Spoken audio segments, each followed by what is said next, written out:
Greetings, everyone. This is Ehav Ever from the Chronicles of Ehav Ever, and today's video is going to be on the topic of Ivrim, Benei Yisrael, Yehudim, Jews. Do they descend from Yadava farmers?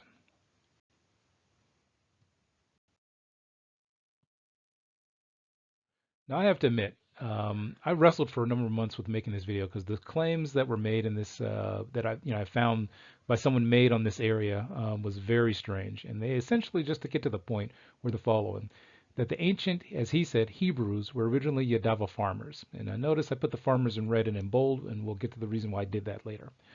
The next claim that the person was kind of making one with the other is that the ancient Israelites, again, his terminology, were never in Egypt, but instead India. Then he also made a claim, some to the point of like Jews don't understand their own language and text. Another point that the person made was that Ashkenazi DNA, which the element of RMN 124, comes from India. And then, last of all, it's important to note that the person making this claim admitted, that they don't know Hebrew, they don't know Aramaic, they don't know Akkadian, they don't know any of the local languages. And we'll kind of talk about that and why that's important when it comes to making this claim and, how I'm going to be debunking it. So essentially in this video, what I'm going to be doing is I'm going to be debunking this group of claims using the following. Actual Hebrew and Aramaic text written within the last 3,000 years about Jewish history, as well as some other elements of local languages and local archaeology and local history, things like that. That's the way I'm going to prove this out because, one of the things that happened with the people who kind of report this, and it's only like a minority group of people, and like one of the guys I think is actually in India or something like that proclaiming this, but it's not someone who, you could even say is a scholar in this area that would be able to even make a claim like this. And they often pull out kind of like theological, kind of principles to like make this point. But what's important to this, what's very important starting out, is that this person was trying to make this claim as if they had been reading a Hebrew text of the Tanakh, the Hebrew, as people say, the Hebrew Bible, but, as if he was reading that, and then that's how it proves out his conclusion. And that's going to be very important to the first point that he makes. Now, again, as you know, I won't get too deep into the text itself. I will show areas of the text where it's necessary, but I'm going to be proving this simply as if I was like not a Jew who holds by Torah, just someone who looks at this, externally and says, okay, from an archaeological and historical perspective, this is what the conclusion I come to. So let's deal with debunk number one. Hebrews were Yadava farmers. Now, concerning this issue, look, again, the person mentioned that from the text of the Torah itself, a text that he himself, admittedly can't read. He's trying to make this claim that, first of all, the terms don't mean what they mean, that he knows better than everyone else. He, kind of talks about it as if it's a hypothesis, but then when you like, show evidence of that he's wrong, he tries to like, come around with a different alternative, view of why he's right and everyone else is wrong. Now, what's important is from the written Torah itself, it actually mentions concerning Avram ben Terach. Avram ben Terach was the first individual that we have in the Torah, the written text, that is called an Ivri, not a Hebrew, because the word Hebrew is an English, I guess you could say, I don't know if you want to, it's not a transliteration, and I don't know what you would call it at this point, but it's like in the English language when they're trying to describe someone who supposedly was an Ivri, according to the Hebrew text of the Torah in Jewish language, they'll usually use the word Hebrew, and that's just the way it is. It's a linguistic thing that exists and you can't really get around it. I try to go back to the original, like, transliteration rather than using that as much as possible. But according to the Hebrew text of the Torah, it says that Avram ben Terach was from Ur Kasdim, which is what you see here. Now, interestingly enough, a place called Ur in, basically Iraq, was found, back in the 1800s or so. And there's been a number of things there, to be able to say that this is in Babylon, basically. It's not in India, for example. Especially since it's called Ur Kasdim, which a number of Jewish sources state that it's not like the city was called Ur Kasdim, but it's like Ur of the Kasdim.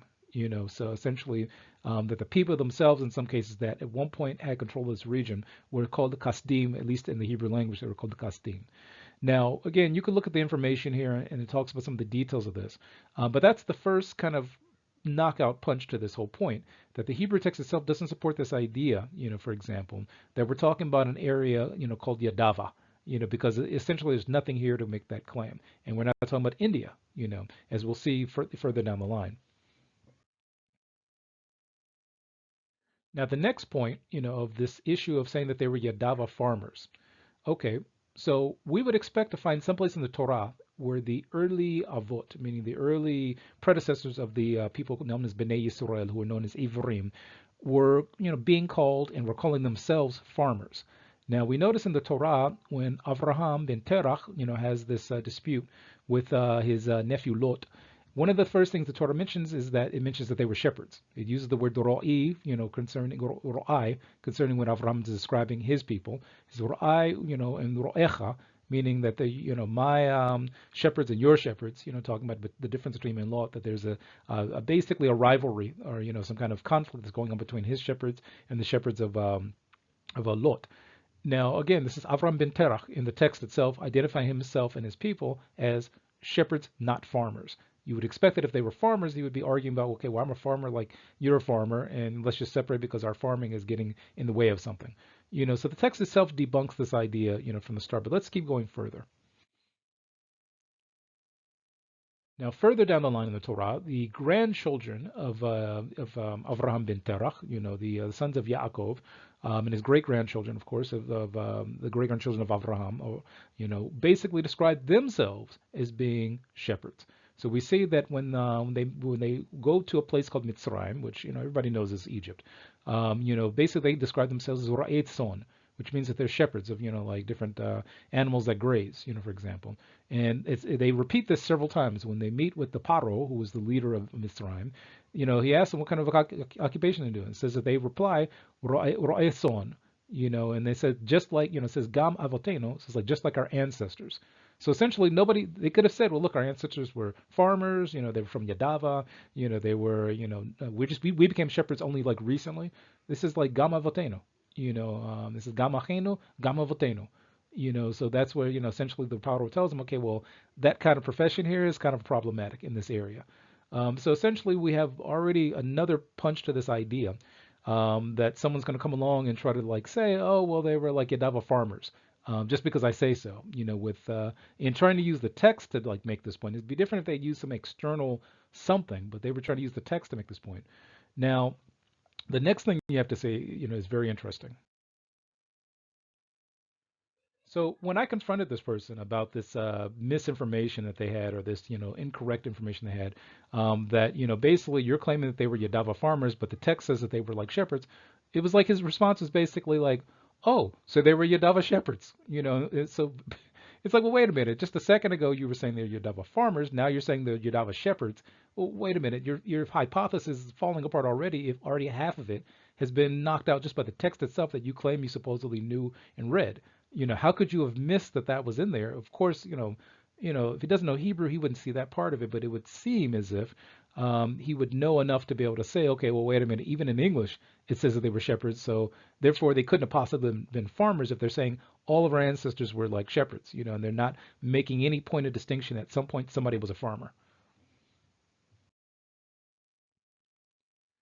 So debunk number two is going to be this idea that this person brings that the term Mitzrayim in the Tanakh, in the Hebrew text of the Tanakh, is actually in India. And that also this also gets into the area of that we Jews don't know Hebrew, even though this person knows no Hebrew, and even though the world wouldn't even know the Hebrew language if it wasn't for Jews explaining the language and even having the resources to explain what the language is because it's a Jewish language. So let's look into this, okay? If this is true, if what he's saying is true, that Mitzrayim is, India, we should be able to find some Middle Eastern source that also agrees with this idea that Mitzrayim is actually India. But what we find is the opposite. The word Mitzrayim, which is Ivrit Yehudi, which is people would say modern, it's like in ancient Hebrew, for example, is also similar to the term used in the Samaritan text of the Torah, Mitzrayim, sorry. And essentially, it's also considered by the Canaanites and the Akkadians to be Egypt, Misur or Mitzrayim. Now, if you go and look and say, okay, well, let me look at non-Jewish texts. Let me look at the Canaanite and Akkadians. When they describe Egypt, what word do they use? And you find the same thing. They use a similar word called Mitzir. Also in Arabic, the term used for Egypt is also similar, called Mitzir. And you can see from the information here, this is from Wikipedia, of course. There's annotations there. Again, whether a person says, well, I don't agree with Wikipedia, well, you can look at other sources and say, okay, well, wait a minute.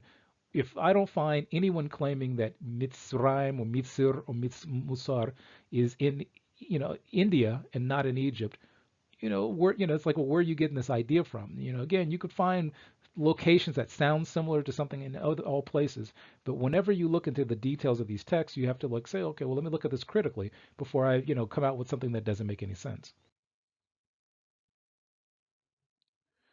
So let's look in a dictionary of the Targumim and the Talmud Bavli, Yerushalmi, the Jastro, also dealing with Midrashic literature, and see what we find there. Because again, we should find something in the back of this idea that Mitzrayim is actually in India somewhere.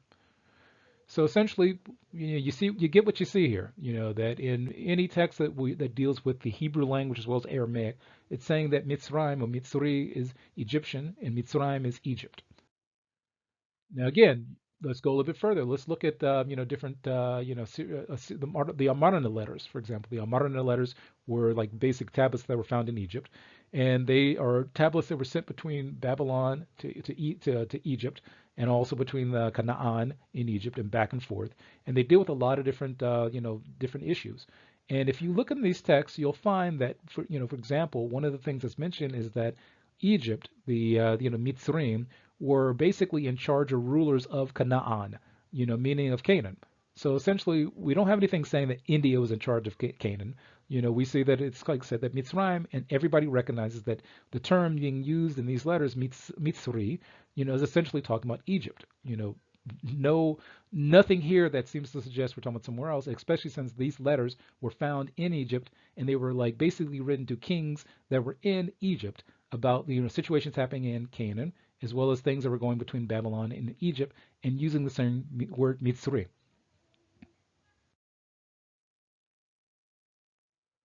Further to this point, when we deal with later Egyptian history, we find that when the Egyptians were, I think during the time of Shishak, when he basically conquered parts of Israel, one of the areas that they mentioned that they came to was a place called Pakal Avram, which Avram was the name of Avraham's original name before it was changed to Avraham. So Avram is actually mentioned in one of their texts as far as a location in the land of Canaan, or in the land of Yisrael, because they mention Yisrael in that that particular area.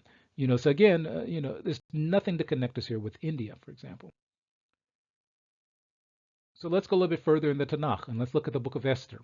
And in the book of Esther, the very first line of Esther, it says, "Wahi bime Achashverosh, hu Achashverosh, hamelech mehodu ad Kush." So essentially, what this is telling us, is that Ahasuerus, that's mentioned in this book, was a king, and his kingdom basically, was expanded from Hodu. Me Hodu means from Hodu, ad Kush, until Kush. Now, going to the dictionary again of the Targumim, Talmud Bavli, Yerushalmi, Midrash literature, we find that the word Hodu is identified with India, and that's identified by a number of sources. Now, a person could say, well, hey, I want to play devil's advocate. Maybe they didn't understand what Hodu was. Maybe nobody knows Hodu was. You could even say, well, nobody understands Hebrew. Nobody understands the ancient Hebrew language at all. None of us. No Jew understands it. No Jew ever understood it. And all we have is just this language that we think that we understand. Well, nobody would agree with that, because if that's the case, then nobody should be learning anything, because we're all wrong. We don't understand any of the language. The text didn't even happen. None of it happened. There is no history. There's no Jews. There's no Israel, no Canaanites. None of this stuff even exists. And that's why I say it gets kind of silly at some point. So let's continue with this issue, though. Let's just say, we want to get silly and say, okay, well, where exactly, when we talk about the Persian kingdom, where exactly are we talking about? What are the limits of it? Well, if the text tells us, for example, in the Tanakh, Mehodu ad Kush, well, let's look at a map. Well, most people agree that at some point, during the reign of, some of these empires that existed in, the Persian Empire, that essentially what they recognize is that this is like kind of the extent that supposedly it got to. And we look on one side and we say, on the right side, India. Well, the text tells us Mehodu. And on the left side, we see that, what we can say is like, part of East Africa. We see Put, which is Libya. We see Egypt. We see Kush. Kush is like, sections of Ethiopia. At one point, there was parts of it that kind of overlap with Egypt, and Egypt conquered it. It conquered Egypt. And we could say Kush. So it makes sense when the text tells us from right to left, which Hebrew is written from right to left, Mehodu ve'ad Kush. So again, we've used history to be, and also what we know from history, to be able to say that it makes perfect sense that Hodu is India and it's not some other place. And it wouldn't make sense to say his empire was from Egypt, for example, to Kush, you know, if Hodu was some other place and supposedly it was Egypt. Because we could be silly like this and say, okay, well, historians say that the kingdom of the Persians was from here to here, but let's just say it was somewhere else because it meets this hypothesis I have that makes no sense to begin with. And just as a kind of a cliff note to this, if we look at like some of the information about even the Egyptians and the Canaanites of how they how they what words they used to call the areas we consider today to be like the Indo-Aryan Sanskrit Sindhu like Indus region.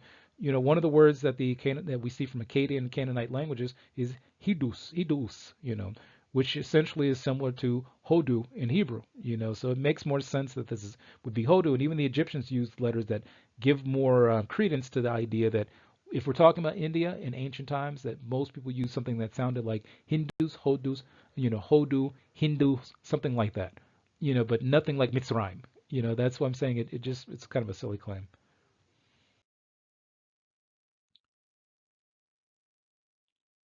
So let's now deal with the next debunk. We want to deal with the issue of DNA, something that the person brought up. Okay, so I'll let you kind of read this for yourselves. I mean, you can pause the video and all this. Okay, so remember that one of the things I mentioned was this person mentioned that the RM124, basic element of DNA, that it's found amongst Ashkenazim and it came from India. Well, if you look at any like valid information about DNA testing that's been done on period or even on Jews, you'll find that this is not the case at all. In fact, you see that here I've highlighted a section that talks about the fact that that Jewish men in Hala group RM124 usually, but not always, have an Ashkenazi family history. So that's very specific to one group of Jews. Ashkenazi Jews are not the whole breadth of all Jews. However, they are genetically very similar to people whose ancestors live in the ancient Babylon and Persian empires, known today as Iraq and Iran. Modern Jews from those regions are sometimes called Mizrahi Jews. Now, the article goes a bit further, and one of the things it mentions is how potentially this particular, Hala group, haplogroup, sorry, made its way into Jewish communities because there have been conversions. There are times where people from the Persian Empire converted to Judaism. That's even mentioned in the Book of Esther. There were Jews who made their way into India. There's conversions from there. Now, one of the points that this person was trying to make is as if RM124 only exclusively is Indian. As if it originated in India, has no origin anywhere else, and that it doesn't even exist anywhere else. Now, what's important, that one of the things that's mentioned, if you look at the bottom, I didn't highlight it, but the bottom paragraph says Ashkenazi Jews who test as RM124 are sometimes surprised by the result because it is rare among Jews. Only about 1% of all Jewish men who have their DNA tested belong to RM124. Many have questions about what their RM124 result means because the majority of Ashkenazi Jews that take Y DNA tests belong to other haplogroups such as J1, J2, E.g. R1A, and R1B. So this debunks this whole thing. I mean, if this is the big knockout punch this person wants to pull out, 1% of all Jewish men who have their DNA tested belong to RM124. 1% is very low. That doesn't account for like, ancient ancestors, of all the Jewish people coming from one place, unless you're trying to say that they're the only ones who have Jewish, Ivri ancestors or Benei Yisrael ancestors. Further to this point, if you look at the summary from this same, article about this, it says the haplogroup RM124 is rare among Europeans, and is also rare amongst Ashkenazi Jews. Its origins will remain unclear, and it is a major motivation for this project. There are Jewish RM124 individuals that have no known Eastern European Ashkenazi ancestry, but have a long Mizrahi heritage, with paternal lines dating back several hundred years in the Middle East. So again, I think we've pretty classically debunked this particular issue, but let's go a little bit further. So again, let's use a wiki source, for example, hey, why not? RM124 is most often observed in Asia, fine. It is also reported at notable frequencies in the Caucasus. So historical says ancient samples of haplogroup R2A were observed in the remains of humans from Neolithic, Chalcolithic, and Bronze Age in Iran and Turan. Okay, fine. If we go a little bit further in the same article, one of the things I want to point out is in the Caucasus, around 60% of mountain Jews have this particular group. So again, we're not talking about like the majority of even Jews, and it makes sense that there would be Jews who have this from some of these areas that are in the regions where it's found. But you'll notice that all the people who have this particular haplogroup, it doesn't say it's exclusive to India. Not even in the remote sense. It's found in a lot of different places all over the place.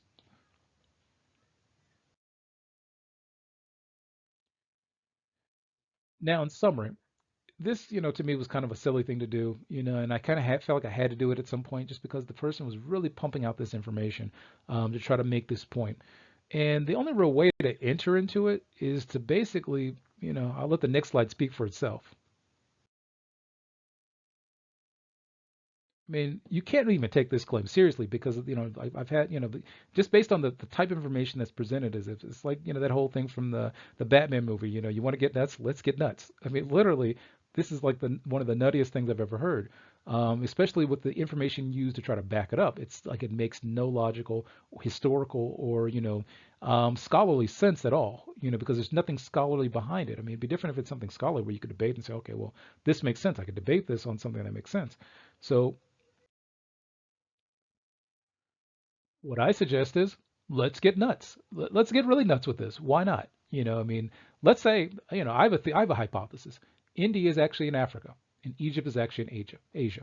So we've solved the problem. We figured it out.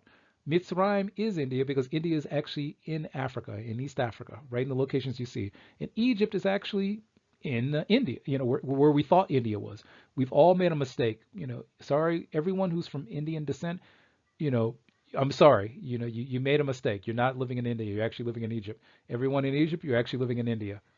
Sorry, but that's just the way it goes. We've figured it out. There's been a mistake. The map makers didn't know what they were doing. Your cultures don't know what you're doing. Nobody knows anything. Again, that makes no sense. And I would never make a claim like that in all seriousness. I respect the fact that people from India know their history better than I do. And I don't know a bunch of Indians going around saying that Yadava, like, farmers were Ivrim and all this stuff. And I've had a lot of Indian friends, and nobody's ever made this claim before. And literally that's what I say. If you're going to make the claim, why not go all the way, go complete nuts? Let's just get insane with the whole thing. So continuing on this area, let's just go nuts with it. Let's just go crazy with it. Hey, why not? Bigfoot's all over the place. There's Bigfoot, swimming, rafting down the river. He's riding motorcycles. Bigfoot too. Let's just get nuts. Let's get completely nuts with it. So now that we're finished getting nuts, let's deal with something serious. If you want to know history about the Jewish community that actually existed in India, who could tell you that this claim is like nuts, here are a number of videos that talk about the history of the Jewish presence in India. One of the oldest Jewish communities in India was the Cochin Jewish community, and I have a couple of friends of mine who are here in Israel who are from the Cochin Jewish community.